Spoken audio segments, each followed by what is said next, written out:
Broadcasting from the North Fulton studio of Business RadioX, it's time for North Fulton Voices. This show is brought to you by the North Fulton Improvement Network, addressing the workforce housing crisis in our region. Now, here are your hosts.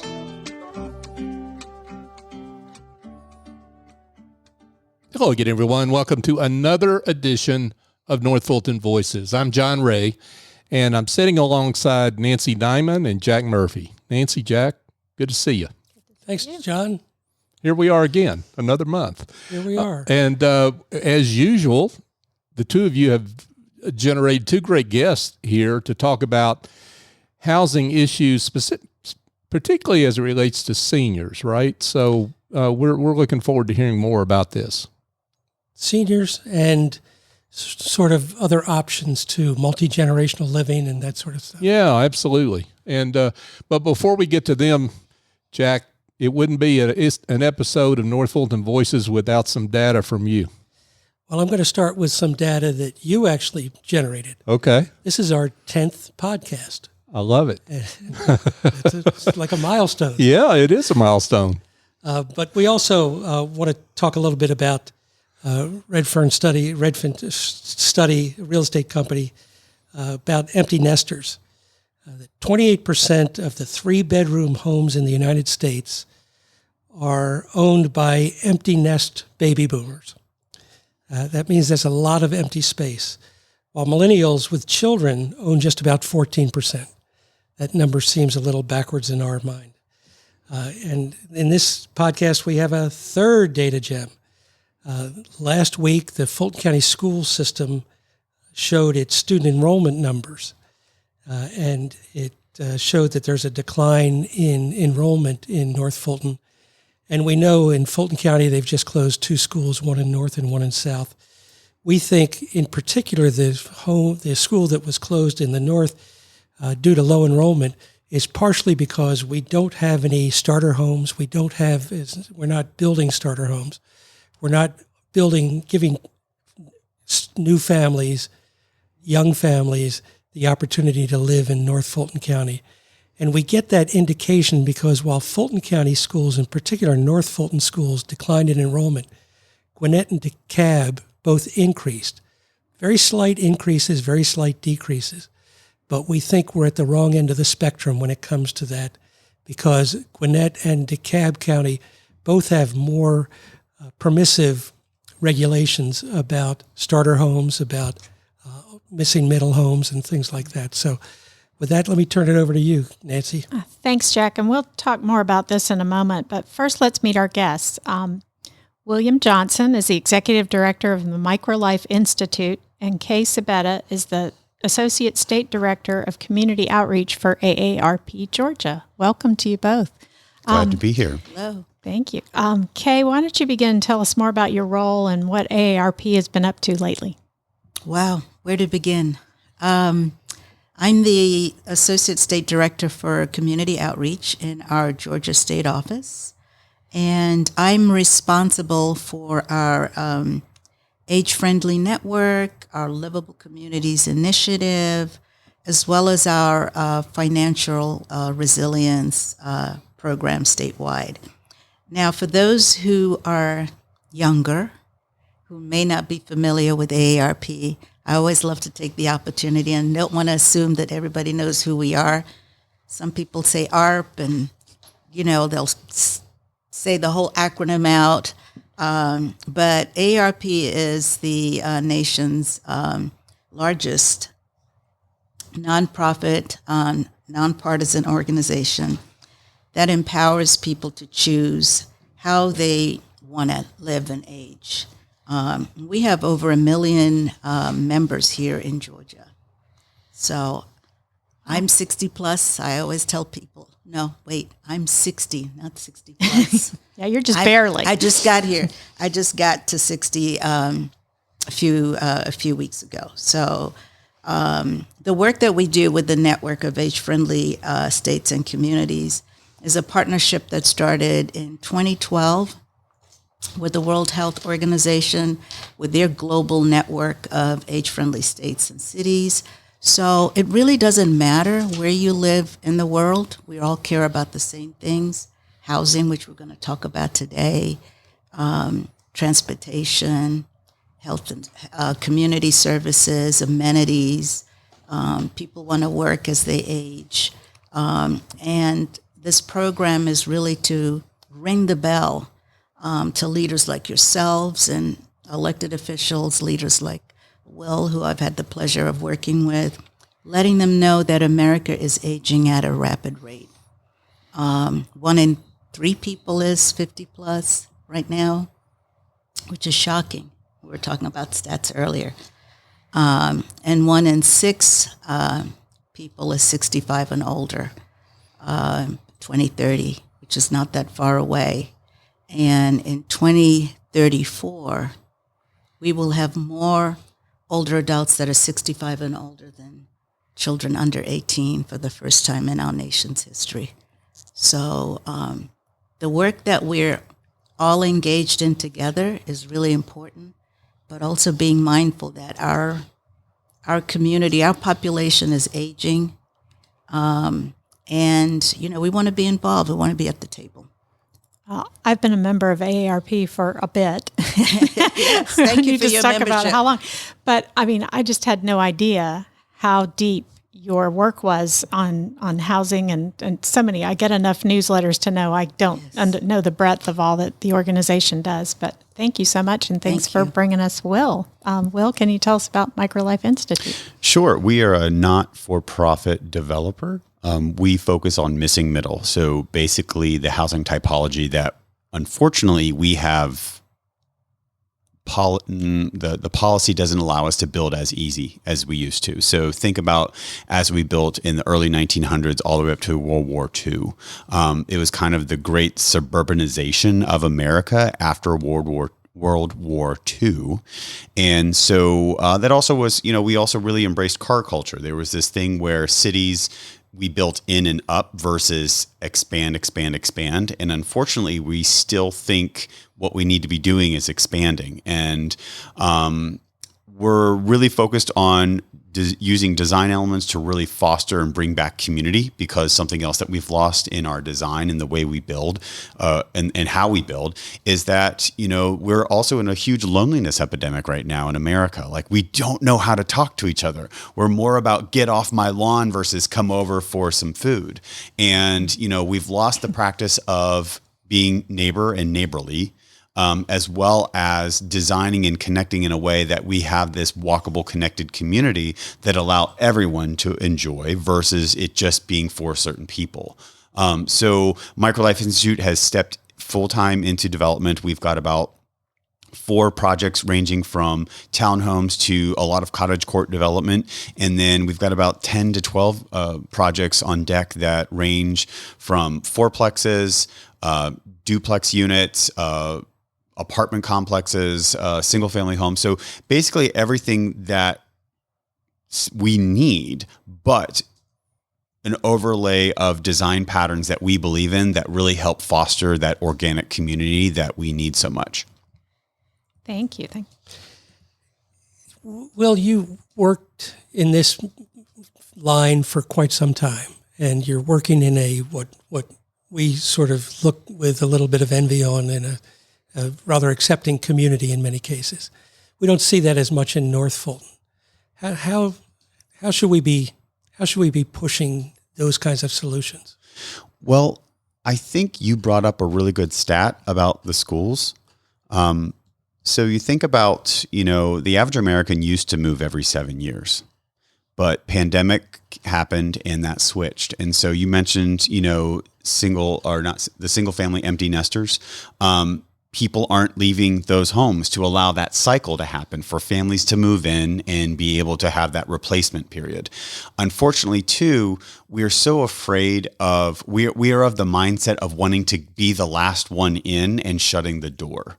And so North Fulton really needs to look around to see what vibrancy, if they want that energy back. I mean, it's a soul searching characteristic of asking about the neighborhoods of having, walkability and third spaces within their community, of having a little bit more better density. When I say better density, you're still having single family homes. They're just smaller lots, smaller homes, as well as other typologies like townhomes, cottage courts and duplexes, or even having ADUs in your backyard. Not that ADUs is going to solve the housing crisis, but ADUs allows, again, a senior or a person who's ready to retire have that opportunity to say, you know what, I'm going to rent this in the back, or you know what, I'm going to live in the back and rent my front house, and boom, you've got your retirement. So I think, and I think a lot of people have talked about that. A lot of seniors that are ready to retire, they are counting on their house being their kind of a retirement nest egg, literally. But unfortunately, where are you going to move? There's no options. We zoned ourselves out of the ability to downsize our way to happiness.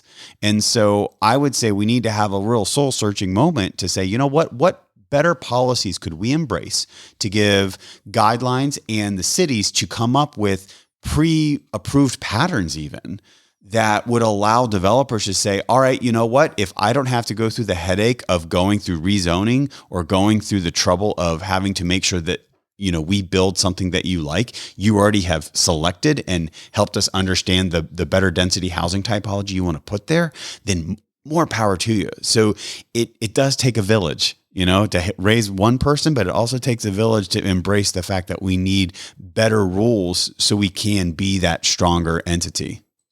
So how much are you working with the cities? Because this is not a new concept, but certainly a revisionist kind of situation. How do you approach a city, or do you have to do convincing? Or I go to low-hanging fruit. I do not need an uphill battle. Working with Kay at AARP, we have both done a number of events from, festivals, education seminars, housing summits. If North Fulton could put together a housing symposium or housing summit brought to you by AARP or something just to get the conversation going, I will MC it. Like, I have no problem, because people need to be in the room, and what we need to be saying to them, I don't need you to live in a smaller house, but I need you to see the value for others, because that's the bigger thing. Just because you think your property is directly threatened by a smaller home, that's not the case. The data, even though we unfortunately don't really look at data anymore, we need to see the reality of how we build and how it can help us in our community. So the seniors that are ready to downsize and sell their home and they want to stay within their community, they're not able to. So it's not necessarily talking about other people. It's literally talking directly to those individuals and saying, look, you had a plan to sell your house and downsize and be able to have that nest egg, to be able to travel and do that other stuff. I can't give you that in this community unless we change some rules. And if you, our listeners didn't know this, but you have a background in improv. If you're our host, you'd guarantee leave us laughing, right? Oh yeah. My mantra is laugh at me while I'm talking to you. No, wait, no. Is it laugh at me while I'm talking to you? Yeah, I think that's usually what I go by. Like, because this is, even though housing is so serious, but we need to embrace it and we need to laugh. We need to poke fun at how we got here. We also need to poke fun at our fears, poke fun at the fact, I always love people that, we're always pessimistic. They're just like, well, what if this happens? Well, what if that happens? And I'm just like, it could, but what if we actually all believed in it and actually made a difference? I mean, that's where we as a community and a group need to make that choice. And unfortunately, there's usually 1 or 2, 10. I like to call them cave people, citizens against virtually everything. They show up and they will be the same people. They're against the new Walgreens. They're against the new Walmart. They're against the new housing development. They're against the new traffic light. They literally don't want anything to happen. I also have a kid's book that we wrote called NIMBY the Clown Saves His Town. And NIMBY it's kind of like how the Grinch that stole Christmas, but for zoning. So he has a realization, and again, the nugget of wisdom, is that if you want that new coffee shop, if you want that new restaurant, you got to build the walkable density around it. Otherwise, it won't make it. Our car-focused communities, yes, it does work. And I'm not saying get rid of the cars, but there's got to be some nodes and some pockets for us to really help create that better walkability and connected community that drive entrepreneurs, maybe people who want to start their second job after they retire and open up that coffee shop or whatever. So again, it's not eliminating anything. It's allowing us to have a more vibrant lifestyle. So, Kay, when you're doing outreach to seniors, presumably mostly seniors, Everyone. What is the feedback you're getting? Because this, we know the equity in your house is usually someone's largest investment or one of their largest investments, but it's not going to pay the bills. Mm-hmm. So, what kind of feedback do you get from your audience?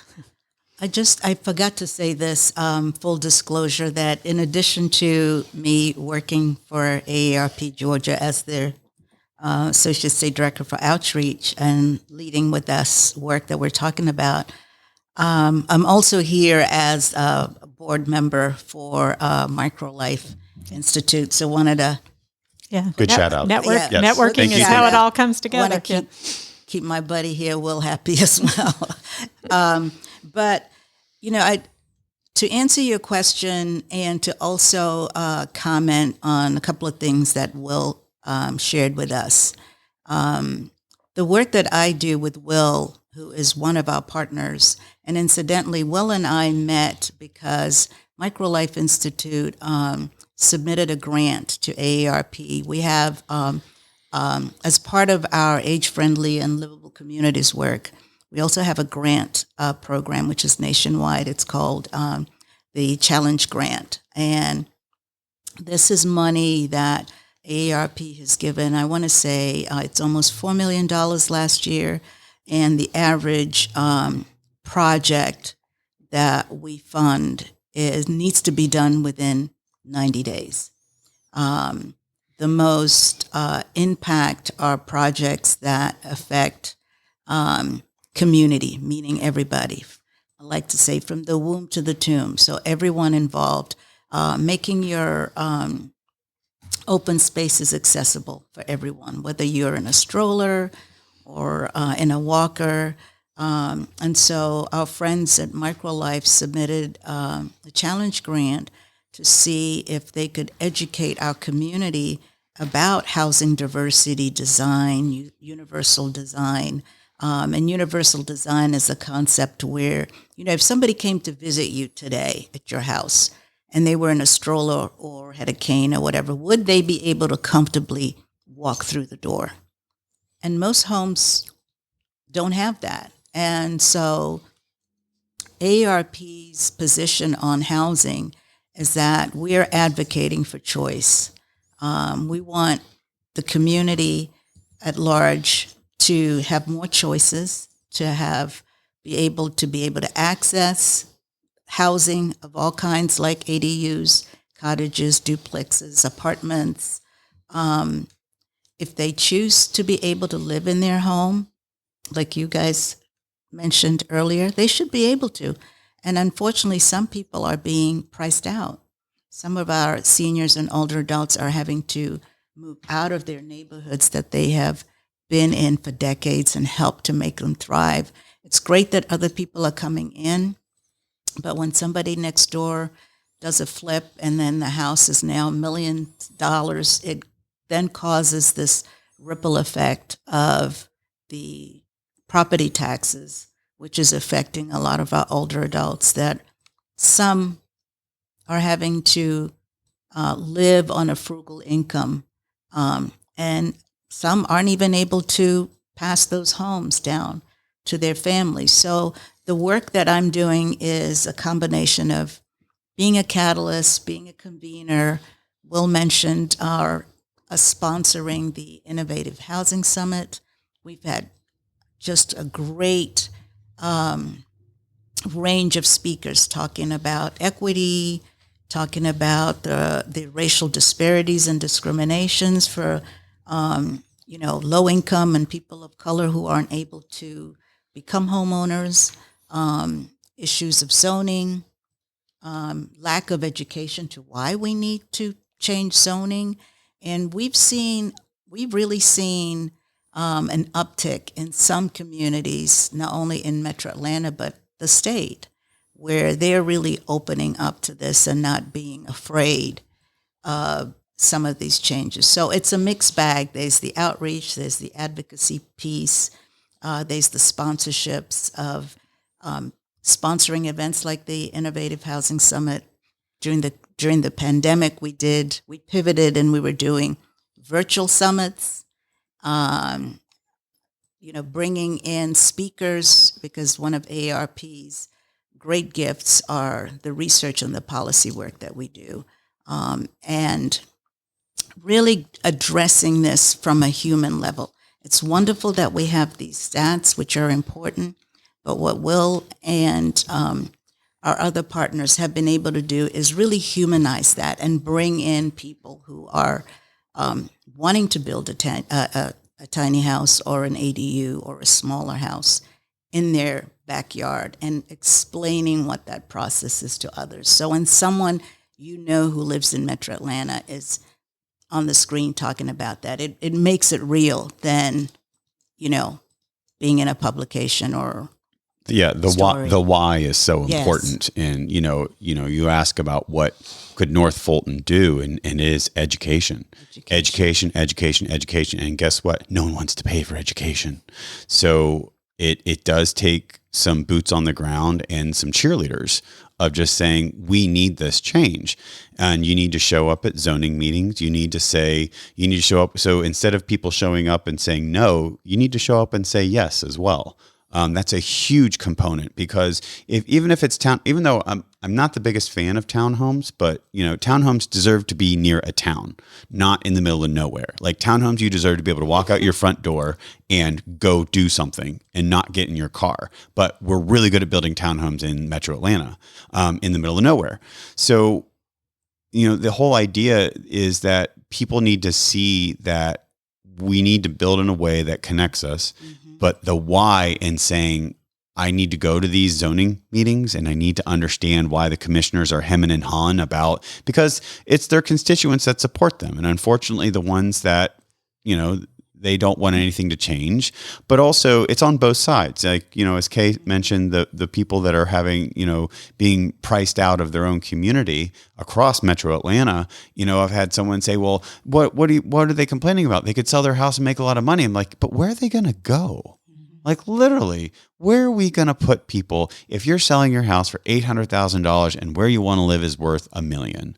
Right. Like they don't want to go. They don't want to go. So again, how can we create programming like an ADU program that would, help build an ADU in their backyard, so then they can rent out their front house, like I mentioned earlier. So there's that cycle of ability to offer someone new into the neighborhood as well as rental income for the homeowner. So a school superintendent around here once said, everybody wants things to be different, but nobody wants things to change. You're advocating for change in arguably one of the more challenging demographics for change. Us, I'm like Jack and I, not you guys. I'm with you. Yeah, so seniors are not known to be lovers of change. They are, though. But that's what. I'm curious if you're seeing a shift. I respectfully disagree. I'm thrilled to be disagreed with. Yes. Well, perhaps some are slow to change, but they are the demographic that votes more, a higher percentage than and they have the time to show up places. And they show up. So are you finding that too? And also they are the majority when we talk about the city council, Absolutely. the school board, the elected officials, the government officials in planning and zoning. These are, I don't want to say my people, but, But I think they get it. I think it's just, the key is speaking the language that they understand. And on their pace. Yes. And for instance, so I've been invited all around the state to talk about this with Will and other partners. I think it's very important to understand what the barriers are when you come into a community, be respectful, be mindful of what the challenges are, and not come in and preach. Nobody wants to come into your neighborhood and start saying, hey, you need this, that, and the other. That is, Sure. People are disrespected by that, especially our elders. They don't appreciate that. But coming in and understanding, what the challenges are, if you're going to reference a park, mention that park by name and don't say Piedmont Park and you're in Athens, that kind of thing. And if tiny house is a word that's going to trigger people, then don't say tiny house. Say I seldomly ADUs. use tiny in my vernacular So, anymore. It's the same thing, but you really have to meet people where they are and not come in like you're going to be turning their community upside down. Sure. Most people understand with what Will was saying that, having the option to build on top of your garage or behind or in front. And one of the things that we've been successful in driving home at AARP is the work that we're doing around family caregiving. Everybody relates to that, So, like I said, I'm 60. There's some people who are in their 20s and they're caregivers. You will be a caregiver some point in your life. There are people families moving back home, whether they're young or older or whatever health situation. So if you communicate with the frame of caregiving, wouldn't it be great if we were able to move a loved one closer to home so we didn't have to fly out to go see them? And they're right there. People get that. So that's another way of talking about ADUs and housing without sounding that we are trying to come in and make change, because it's really addressing an issue of, family dynamics and the caregiving, which is also costly and stressful. I think the other thing, I think I agree. People are reasonable, but unfortunately, it's the way they receive the information. The way we do zoning is terrible. The way we expect the community to actually pay attention to a newsletter that goes out or something in the mail. And then suddenly like one media source posts something, then there's an uproar. Like literally, we do not have a good way to communicate change. And honestly, cities need to step up and, even though they do comprehensive plans and, usually comprehensive plans is this amazing wish list of walkable utopia, and zoning won't allow any of it. Mm-hmm. So DCA, which is the Department of Community Affairs, I believe they're kind of starting to step up and put feet to the fire to the feet or feet to the flame, whatever that metaphor is. I think they are, yeah. That saying like, we're not going to give you money unless you actually do your comprehensive plan. Because everyone's charged to do their comprehensive plan every 5 years. I believe it's every 5 years. Yes. And we've got 569 municipalities in Georgia? Who are all age-friendly designation, by the way. And we're the only state in the nation that has that. So I'm really proud of the work that we're doing in Georgia. But sorry, again, the way every generation has to interact with zoning is terrible. And suddenly then we're put in front and said that the developer has 5 minutes to explain their project to a group of people who take at least 5 days of full-time hand-holding communication, which I'm not saying there's anything wrong with that. I want to understand something to make a fully good decision too. But when you're just saying, hey, we're going to build townhomes over here, and you have a yes or no vote, go. Yeah, and you're like, well, who's it for? What's it for? And as soon as you say the uppercase word affordable, uppercase letter affordable, that freaks people out. And I love it when people say, oh, I really want to help people. I really like the idea of affordable housing, but just not in my neighborhood. Exactly. Let's move it to the next neighborhood. So again, we as a nation, do we really care about people? The answer is no. We care about our property and our value. So until we have a law that says, sorry, that can't be a factor in this communication or in this decision of actually allowing us to grow and be a better city, because we do need housing, it's just always going to be in the way. That is the epitome of a NIMBY right there, the not in my backyard movement, because it is change and they think it's going to affect their property value. Now, I have been a NIMBY We've all been NIMBYs. But again, it goes back to our education of understanding the project and what's moving forward. And there's a lot of miscommunication, but I also think it comes back to design. So our design and architecture is a big, there's a way people phrase it in like, we don't want to lose the characteristic of our neighborhood. Now, single family is never going to go away. It is the dominant species in the housing world. But we do this thing called the Missing Middle Housing Safari. I love that. And we go down a street that was built in the early 1900s. And it was duplexes, and it's duplexes next to single family, next to a fourplex, next to townhomes. Oh my God, the world did not disrupt and blow up. Like by the way, they're some of the more valuable streets in the city. Exactly. So if we actually thought about that, housing in its natural habitat, we should have every typology on the same street. And instead of saying only one type goes here, it should say, okay, a percentage of each type goes on each street. And that would allow for that better density to happen. Now, again, I'm sure I'm going to get hate mail by someone hearing me say this. But again, it's not going to be in your neighborhood because you listener and you say you don't like it, you will be the one stopping it. Great.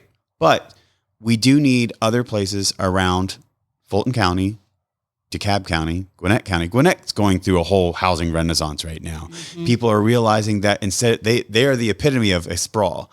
And now they're finally realizing city centers are where it's at. You look at Avalon, you look at the walkability. People, like you look at Town at Trillis, you look at Serenbe, walkability is the amenity. Yeah. Connectivity is the amenity. That's what they are selling. And yet we have not built that in our neighborhoods, and we could have. Yeah, I think that apart from the transportation, I know you all can't see this flyer, listeners, but, this flyer for livable communities for all ages. So this work, and you talked about walkability, can you walk to the Walgreens? This is a good one. Can you cross the street in time before the thing stops? Who is designing this? Okay. I love that part in Grace and Frankie. So biking and being safe. And, don't try to run over the person. Come on. That's how they're getting around. So all of this is age-friendly work. And once we share this flyer with folks, they get it. The millennials, all of us want the same things. The boomers, the millennials, we all want to be able to walk around. Yeah. Some people want to be in their cars, or they move to, I'm not going to say the community because I don't want to get hate mail too. They move, let's say, to the burbs or to the rural community. But it's inevitable. We're all going to be aging. We'll all be aging, and you're going to be stuck. And we have needs. You're going to be stuck in your McMansion. And Amazon isn't coming to your house because you're way out there. So it's the work that we're doing it's progressive and it's not. Because one of the things I also like to share is, remember the Golden Girls? Remember that show? I mean, that's how we used to live back then. Just that is a definition of a family. So the definition of a family has evolved since this obsession we've had in America for the single family home. So it could be me and Will and you guys. We're all. But it also depends on how a family is defined in the zoning per municipality. So Atlanta even is trying to rewrite going from 6 people to 3, which is terrible. So again, it's amazing that we project of like how we fix it in the future with these rules when in reality, the simple idea of just, if we shrink lot sizes, if we shrink the footprints of our homes, we're able to create that better density walkability that so many people say they want. People go to Europe and like, oh my God, I walked all in Europe, didn't even use a car. And you're like, then you come back to America, only 6 to 10% of America is walkable. So, I know we're talking about housing, but at the end of the day, like, what are all the amenities that you want and want within reach? And so, as MicroLife looks at these different amenities in municipalities, you asked about municipalities that have reached out to us. We're working with with several, and all of them have parcels close to a downtown atmosphere. And those are the ones that will sell quickly, but also we're working with the municipality to make sure there's a workforce angle or some sort of way to get those people in that make the city run to live closer, because you look at rural communities in Georgia, they're driving just as long as we are in traffic because they got to drive cross counties to get to their job because they can only afford in this county, but they got to go 3 counties over to their job. And you look at the big businesses coming in, like the batteries or Rivian, or, Georgia is doing a great job attracting awesome businesses.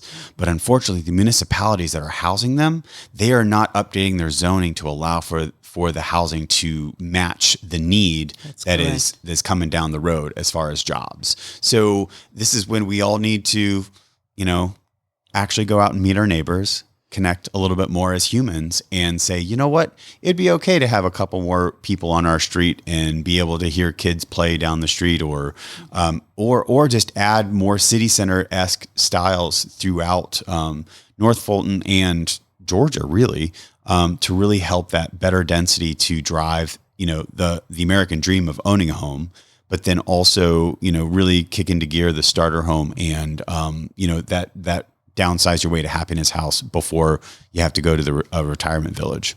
So talk to me about architecture, because I feel like when we make inroads, it's because they can see something that looks like it fits with the character of the city or the neighborhood. We've focused for so long on the use, and is it going to be a group home, or is it a Golden Girls situation, or is it a flop house? Or, we start conjuring what's the worst case scenario, or Airbnb, or whatever it is you're afraid of. But the architecture seems to be an avenue to get people to nod their heads. Is that something you've found? I still think there are trigger uses. If you say, short-term rental, affordable housing, or homeless shelter. Obviously those are triggers for communities thinking that they're not going to be safe or property value is going to go down. Right. Can you repeat the question? Sorry. Yeah. So with the architecture, some of those beautiful quads in Midtown, these historic, beautiful homes that are actually 4 units, but you'd never know it. It looks like a single family. And that comes back just to the interior design. So that's where also the city needs to step up and say, this can be a 4-plex, but it does not need to look like one. And so that's why I love architects. I mean, I'm not an architect. I mean, my background is in marketing. I wanted to be one. Oh, I mean, they're amazing, but also you need to put a little box, them in a box, because don't spend more than this, but then they'll blow it out of the water. Yeah, you're a builder that loves architects. You're a rarity. You're almost there. And so, but the idea though is if you have a theme or a feel, you can incorporate it into, so you just go walk around the neighborhood. Is it Gothic? Is it Craftsman? What's the look and feel of the neighborhood? I've been to cities across the nation, and I love what they've done with multiplexes. Up to a 6-plex, it still looks like this giant house on a corner. Yes. But it's still, it just blends in and disappears. And if you are not paying attention and not looking at the water meters or the electric meters, you would not know that 6 units are in that building. And that's what I, do with that missing middle housing safari. I'm like, walk down the street and tell me how many duplexes, 4-plexes, and what do you see? Right. And it's either, you count the mailboxes or the electric meters. Right. I think that the cottages on Vaughn, in Clarkston, which I believe was the first pocket ADU neighborhood in Georgia. Or in the country? It's not the first pocket neighborhood in Georgia, but it was the first micro pocket neighborhood. All of the units are under 500 square feet. Okay. And I'm not just a touter. I live there. So, we also, at the MicroLife Institute, I wanted to make sure I understood what I was getting into. And my ground floor is 492 square feet. And you have pets. And I have 3 dogs ranging from 30 to 75 pounds. But But we also, again, going back to what I said really earlier, like I might not need you to want to live here, but I need you to see the value for others. So we offer tours. Our next tour, I believe, is Mother's Day weekend, May 10th. That if you want to see what a pocket neighborhood cottage court looks like, come visit. It's usually at 10 a.m. 10 a.m. to 11:30 a.m. on Saturday morning and on May 10th.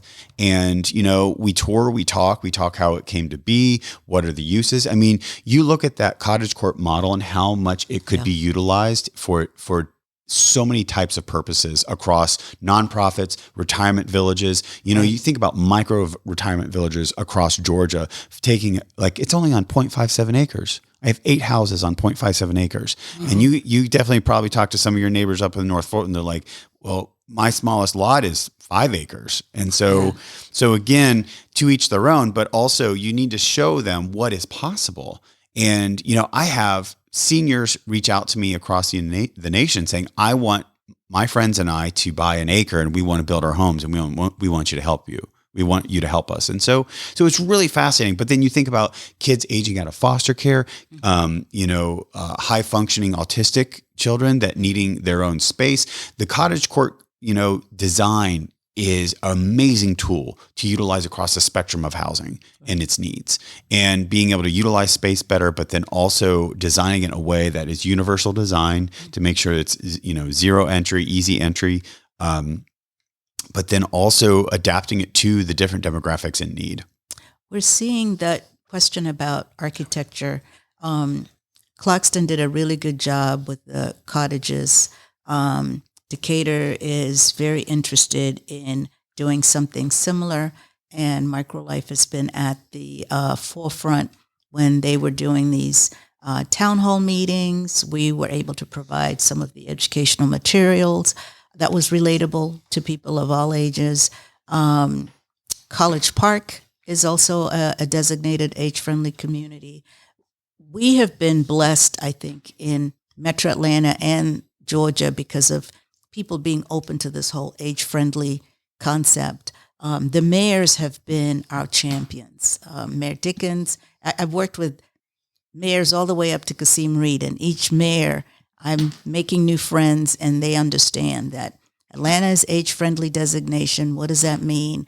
And they are understanding that their constituents are aging rapidly. Their needs are a little bit different, as well as the city council. So Atlanta, College Park, Union City, the mayor in Union City as well, they are now opening up to community developers to come in to do something similar because they understand that workforce housing is important, small homes for whatever the customer is important, whether it's your firefighters, your police officers. I mean, our law enforcement and emergency preparedness and daycare workers, hospitality workers, they don't make a lot of money, but we need them.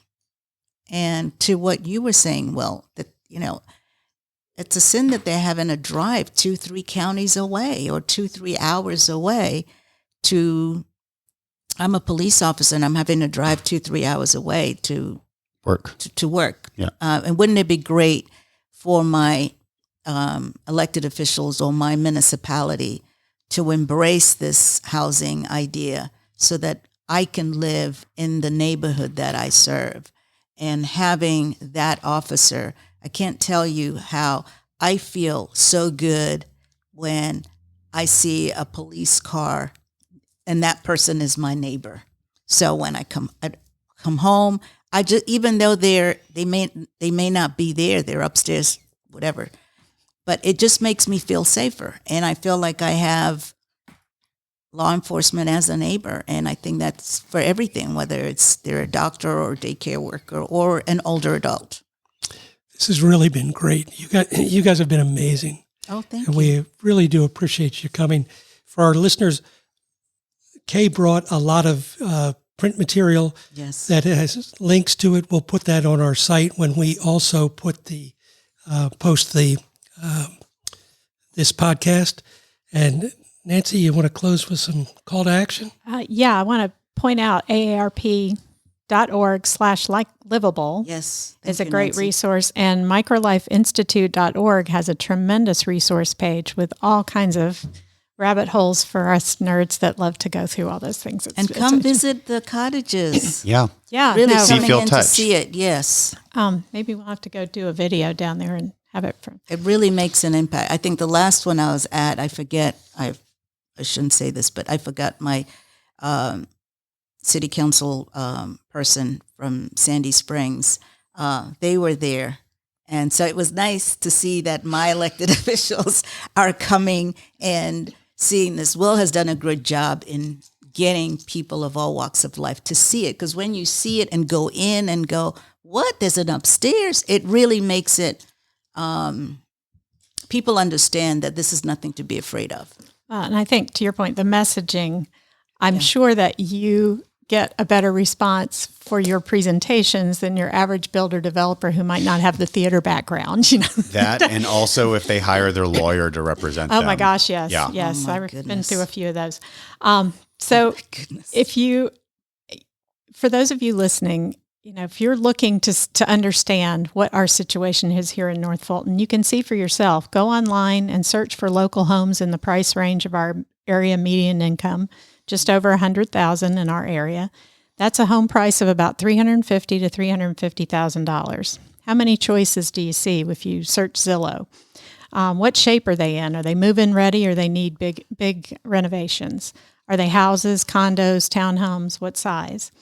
Or rental, look for under $2,500 a month. That's about what the average household should be able to afford.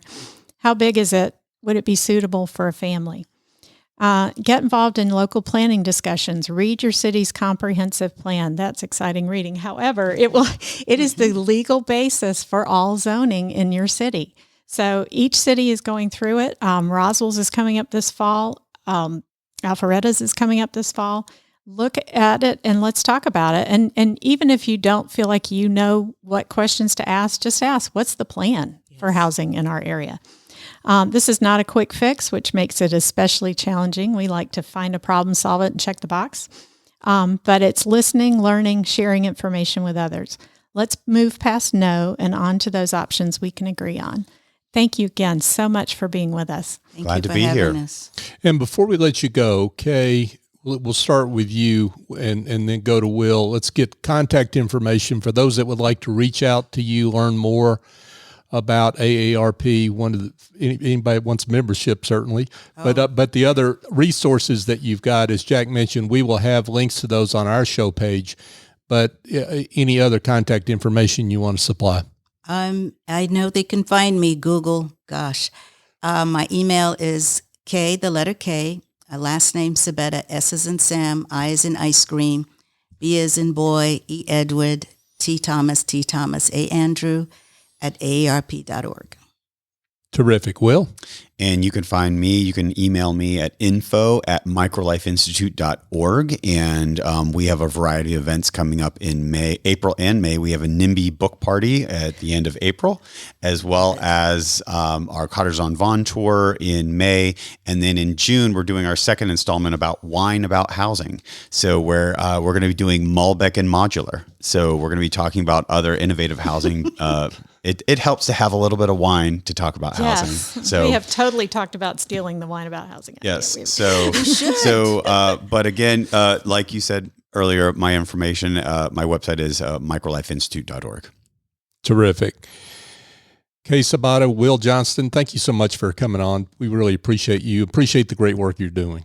Thank you so much. And Jack Murphy, Nancy Diamond, thanks to you. Thanks for being our sponsor. Absolutely. Thanks again. And folks, just a quick reminder that this show, North Fulton Voices, is presented by the North Fulton Improvement Network. North Fulton Voices and the North Fulton Improvement Network are the go-to sources for in-depth analysis and discussion of the missing middle housing issue and the livability challenges that are confronting the North Fulton region. If you're looking for more information, one place you can find it certainly is this podcast. So go subscribe on your favorite podcast app, Apple, Spotify. We're on all the major apps. And again, this show is sponsored and offered as a service to the community by yours truly, my company, John Ray Co. And I'm delighted to partner with the North Fulton Improvement Network to present this show. So for Nancy Diamond, Jack Murphy, I'm John Ray. Join us next time on North Fulton Voices. Thank you for joining us on North Fulton Voices. This show is presented by the North Fulton Improvement Network, working to solve our community's workforce housing challenges. For more information, visit improvenorthfulton.org.